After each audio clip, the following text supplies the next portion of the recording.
petit bordel comme ça pour venir.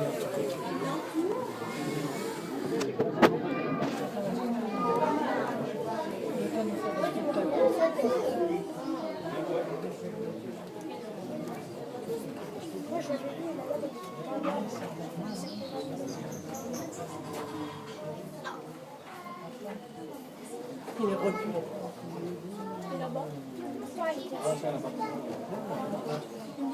Ça aurait été plus marrant une souris en wiki. Quand il enroule. Là, c'est une souris, là. Bon, c'est les gamins qui ont eu des Si, le lapin, ça aurait été trop bien. le pauvre lapin. Fais gaffe, là, t'es en train de filmer la pierre. C'est pas grave, attention.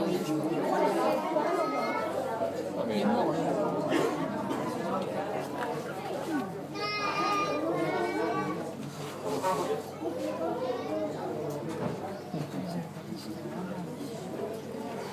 C'est atroce de mourir mangé par un serpent. Tu sais que t'es en train de te faire manger, tu meurs étouffé, et après, là, il finit. Il fait quelque chose? Non, franchement. Tiens, ça croit. Il est en train de dormir.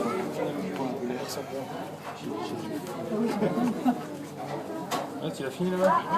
Il a pas attaqué. Comment ça? Ah oui, c'est le caneton. Il a pas attaqué encore. Ouais, c'est comme lui, il est bloqué à la patte. Il a du mal à avaler la patte. Hein. Ah, mais lui, il a pas du tout attaqué encore. Il est dessus. Pas fin. Ah ouais, tu vois, j'ai le truc qui explose. Non, non, mais ça va pas assez de force. Il a l'air bien mou, je trouvais ça. Là, tu te dis, on est tombé sur le bon week-end. Hein. Là, tu passes pendant 2 semaines, ils dorment. Ouais. Pour la digestion, je sais pas combien de temps c'est.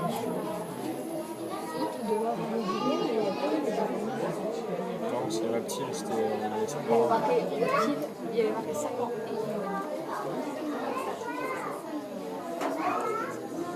T'as vu celui-là, il a mué. Et mâche un peu, sinon tu vas vomir. Il a mué. Il est plus intrigué par les gens. Pas marrant, hein. Non, quand tu vas l'attaquer, il va l'attaquer.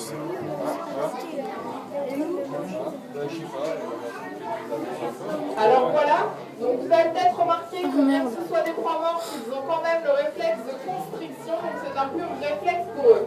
Et généralement, ils vont commencer par manger la tête, ce sera beaucoup plus facile pour eux pour que la proie progresse dans le corps en commençant par la tête. Alors il y a différentes choses à savoir sur les serpents, notamment qu'on pense souvent que lorsqu'ils sortent la langue, c'est qu'ils vont attaquer.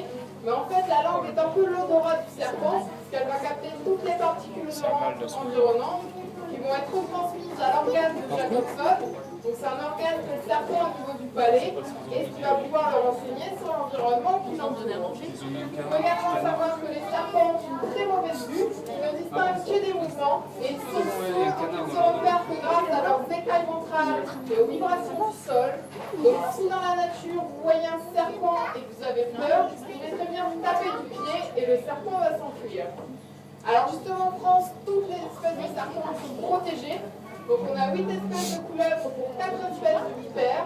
Donc si vous voulez essayer de reconnaître une couleuvre ou une vipère, il faut savoir que la couleuvre a plutôt une tête arrondie. Elle est beaucoup plus grande, beaucoup plus élancée que la vipère. La vipère prend un maximum 80 cm et aura plutôt une tête de forme triangulaire. Et si vous arrivez à regarder le serpent dans les yeux, il n'est pas forcément évident, du coup la corde, la couleuvre a plutôt les pupilles rondes, alors que la vipère a plutôt les pupilles verticales. Voilà.